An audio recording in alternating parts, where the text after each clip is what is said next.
أكلمكم النهاردة عن موضوع خطير جدا من ضمن المواضيع اللي قلقاني أنا شخصيا، عاملة لي مشاكل كتير في حياتي، وهي النداهة. النداهة دي كانت حاجة موجودة زمان في الأرياف وفي الأماكن المقطوعة، كانت الناس بتخاف منها على عيالها وشبابها. دلوقتي النداهة عندنا بقت في كل بيت، ندها على عيالنا وندها على جوازنا وندها علينا احنا نفسنا. النداهة اللي أنا بكلمكم عليها النهاردة هي الإنترنت، السوشيال ميديا، الألعاب الإلكترونية، تقدروا تسموها أي حاجة انتوا عايزينها. المهم طالما عندك راوتر في البيت، إذا انت عندك نداهة. النداهة دي مبوظة حياتنا من كل الاتجاهات. هبدأ الأول بولادنا. النداهة دي ندها ولادنا بطريقة غريبة هتضيعهم. والله يا جماعة أنا بقول لكم كده من منطلق إننا أمهات مسؤولين عن أولادنا. عايزاكم تساعدوني وتقولوا لي أفكاركم وأنا أقول لكم أفكاري إزاي ما نخليش العيال تاخدهم النداهة. من أكتر الحاجات الخطأ اللي أنا لقيت نفسي عملتها غلط في حياتي وبنبهكم عليها لو انتم أمهات صغيرين، إن احنا كنا مفضيين ولادنا علشان يذاكروا. وطبعا انتوا عارفين ان من 8 9 سنين كده وكل المدارس بتنزل واجباتها والشيتات بتاعتها على مواقع المدرسة، وكان بيطلبوا منهم مثلا بروجكت، يطلبوا منهم سيرش على حاجة معينة، فكان لازم نوفر طبعا جهاز كمبيوتر للطالب بحيث ان هو يعرف يذاكر. ودي طبعا حاجة خطأ جدا وخطر جدا انك تسيبيهم مع اجهزتهم لوحدهم. دي خلتهم فريسة سهلة للنداهة، لانهم بيقعدوا ساعات مع نفسهم قدام الاجهزة بحجة ان هم بيذاكروا، هم ولا بيذاكروا ولا نيلة، هم بيقعدوا على الانترنت يلعبوا ويتفرجوا. والامهات اللي عامله ذكيه مننا كانت بتدخل عشان تعرف ولادها بيتفرجوا على ايه، او تحط لهم بعض برامج الحمايه عشان خايفه عليهم، او مثلا تشوف الهيستوري علشان خاطر تعرف ولادها بتتفرج على ايه. انا كنت بدخل على ولادي الاقيهم بيتفرجوا على برنامج مسابقات، على انمي، بيلعبوا العاب، بيتفرجوا على كرتون. طب ماشي اوكي مفيش مشكله، لا طبعا في مشكله كبيره ان هما كانوا بيقعدوا بالساعات يتفرجوا على الكرتون، او بالساعات يلعبوا لعبه، او بالساعات تتفرج على برنامج المسابقات. اصبح الوقت ليس له قيمه عندهم. يعني لو هي كانت لعبه رياضه مثلا، حسنت من شكل جسمها، فضت الطاقه السلبيه بشكل كويس، هتعود عليها اكيد بالصحه. او هي لو راحت قضت بعض الوقت مع صاحباتها، هتكون ليها حياه اجتماعيه، هتتعلم خبرات من الحياه. انما القعده على الانترنت دي طول الوقت بتسيء اليها صحيا وبتسيء اليها نفسيا. هي قاعده طول الوقت تلعب لعبه مثلا كاندي كراش، امونج اس، ماشي، تطلع من اللعبة ايه اللي هي استفادته؟ ممكن يعني ايه الفايدة اللي عادت عليها غير احساسها بعض الوقت بالمتعة اللي هي مقضياها؟ انما هي تطلع حتى مشدودة، يعني طالعة من اللعبة يعني حاسة كانت في صراع، مشدودة منها. كتير من الأمهات دلوقتي بيشتكولي لما بنقعد مع بعض على إن ولادهم كبروا وهم مش حاسين بقيمة الوقت. كبروا واللعب جزء مهم قوي في حياتهم، كبروا وعندهم حالة إدمان للإنترنت، مش عارفين يقعدوا مع أسرهم أو يقعدوا مع بعض في لمة أو في مناسبة، مش عارفين يندمجوا داخل الحياة الاجتماعية أو يتكلموا مع بعض، مش عارفين يفتحوا مواضيع، مستبسطين الحياة الاجتماعية عن طريق الإنترنت، بيكلموا أصحابهم واتساب وماسنجر، أو بيشيروا بعض التعليقات بدون كلام من غير ما يحكوا.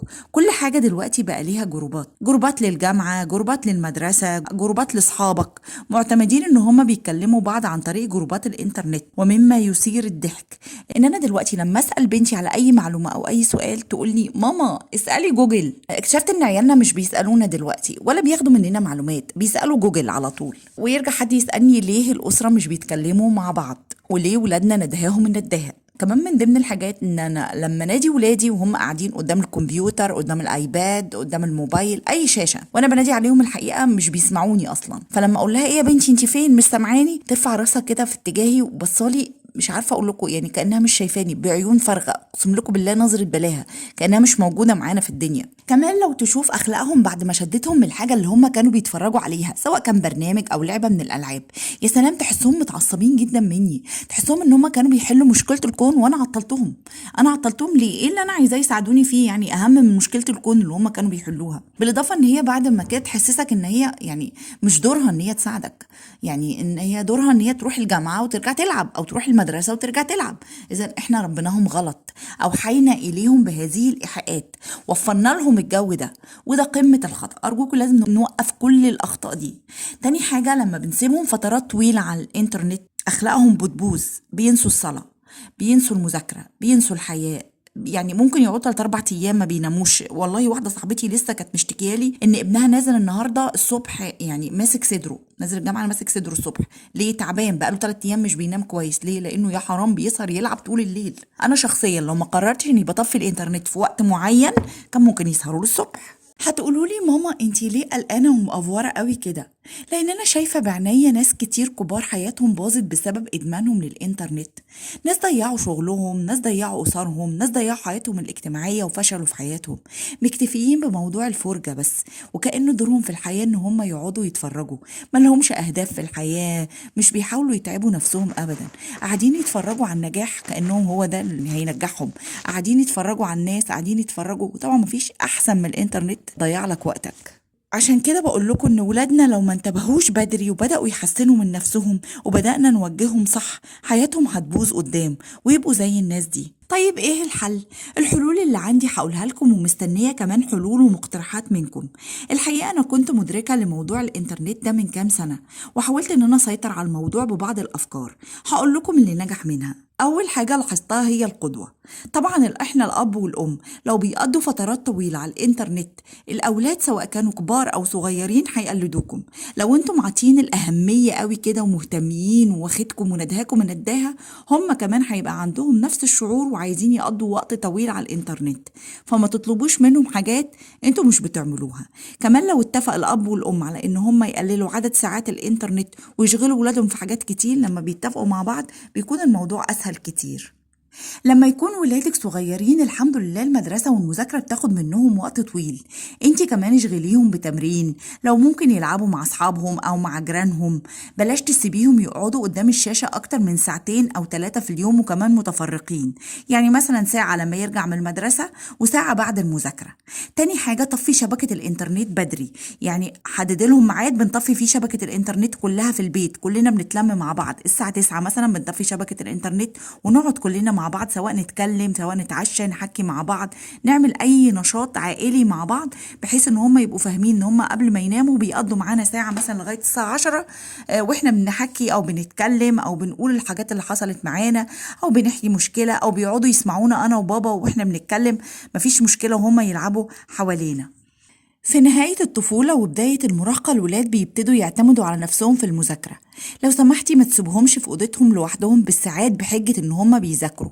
مفروض إن كنتوا بتقعدوا كلكم مع بعض في غرفة المعيشة أو السفرة أو حتى في أوضتهم، المهم يكون كلكم مع بعض، كل واحد بياخد ركن يذاكر فيه. مفيش حاجة اسمها أقعد لوحدي مع الجهاز بتاعي علشان بذاكر. حتى لو في وقت الترفيه أو اللعب على الأجهزة برضو المفروض إن هو ما يقعدش لوحده. ابتدي شركيهم في حاجات البيت واديهم مسؤوليات لازم يساعدوكي في البيت، هياخد من وقتهم شوية. وطبعا الرياضة حاولي ينتظم في التمرين في الفترة دي، شجعيه دايما ان هو يخرج مع اصحابه يلعب كورة او يأدي اي نشاط، لو في رحلات لو في حفلات اي حاجة ممكن تشغلي بيها وقته بعيدا عن الاجهزة. يعني ما تأثريش في الموضوع ده، على طول وافقي واشغليه في الحاجات دي. في فترة المراهقة هيبتدي التمرد، لما بتطفي الانترنت بيبتدي يعتمد على شبكة الموبايل عشان يلعب بالليل مع نفسه لما يدخل سريره. طبعا هيبدأ يقولك الأول معلش يا ماما هرد على رسالة، أو مثلا هشوف الجدول عشان بكرة أشوف عندي إيه. المهم يعني بيدور على حاجة بحيث إن هو في الآخر يقعد يلعب على الأجهزة بتاعته. مش هوصيكي لازم تكون الأجهزة بره غرفته قبل النوم، يعني تقدروا يحطوها في الشحن يشحنوا، يكون مكان الشحن بتاعهم بره الأوضة. طبعا الحاجات دي هتاخد منك شوية تعب، بس أحسن من إنك أنت تصحي تلاقيه مثلا كان سهران طول الليل أو لغاية الفجر بيلعب أو بيتفرج على حاجة. وأحسن عقاب في الفترة دي لو هو مش منتظم في الصلاة، أو هو يعني في دراسته جايب درجات وحشة أو عامل مشكلة في البيت، إنك تسحبي منه جهاز الموبايل أو الآيباد بتاعه. الموضوع ده هيفرق معاه قوي وهيحاول ينتظم بسرعة ويبقى كويس. في فترة الجامعة الولاد كبروا، احنا وهم عايزين نحس انهم مسؤولين عن روحهم، بيتصرفوا بمسؤولية وبيتصرفوا صح. ولأن تقريبا مذاكرتهم كلها بتبقى على الأجهزة، فبيبقى ارتباطهم بالأجهزة طول الوقت بيخليهم أكتر عرضة للنداهة تاخدهم. حرفيا ممكن يذاكروا نص ساعة ويقعدوا يلعبوا 7 8 9 ساعات متواصل. هم مش حاسين ان هم بيضيعوا وقتهم، ولا فاهمين ان ده إسراف في حياتهم وهيأثر عليهم بالسالب. توجههم للرياضة أو لأصحابهم مش احنا اللي بنقدر نوجههم، اللي مرتبط بيهم بنلاقيهم بالجيم، ودي نسبة قليلة جدا بينتظم فيه، وهم اللي بينظموا كمان حياتهم الاجتماعية، امتى يخرجوا مع اصحابهم او امتى يتواصلوا معاهم او حتى مع العيلة. طيب دول نعمل معاهم ايه؟ لازم يكون ليهم مسؤوليات في البيت. مفيش حاجة اسمها نفضيهم عشان الجامعة، ده خطأ، لان ده هياخد جزء من وقتهم، وفي نفس الوقت بيعلمهم الحياة وبيخليهم يندمجوا مع الأسرة ويدربهم على مسؤوليات الحياة. تاني حاجة نشجعهم على ان هم يشتغلوا وهم بيدرسوا، بلاش حكاية اننا نخاف عليهم ونقول لهم ركزوا في دراستكم بس. بالعكس، لو اشتغل وقت متناسب مع دراسته بتفرق معاه كتير قوي، بتثقل شخصيته وبتضيف خبرة لخبرته وبتدمجه في الحياة، كمان بتاخد من وقته وبتحسسه بقيمة الوقت والفلوس. طب لو هم مش مستجيبين معانا في الافكار دي، علينا ان احنا نواجههم بالمشكلة، نطلب منهم الحل. لازم يكونوا واعيين والحل ينبع من جواهم. الموضوع لسه ليه بقية، أرجوكم انتبهوا أمهاتي الفاضلات، لأن ده دورنا إحنا. اللي ندهته النداهة نحاول نجيبه، واللي ما ندهتوش النداهة نمنع إن النداهة تندهه. مستنية أفكاركم واقتراحاتكم.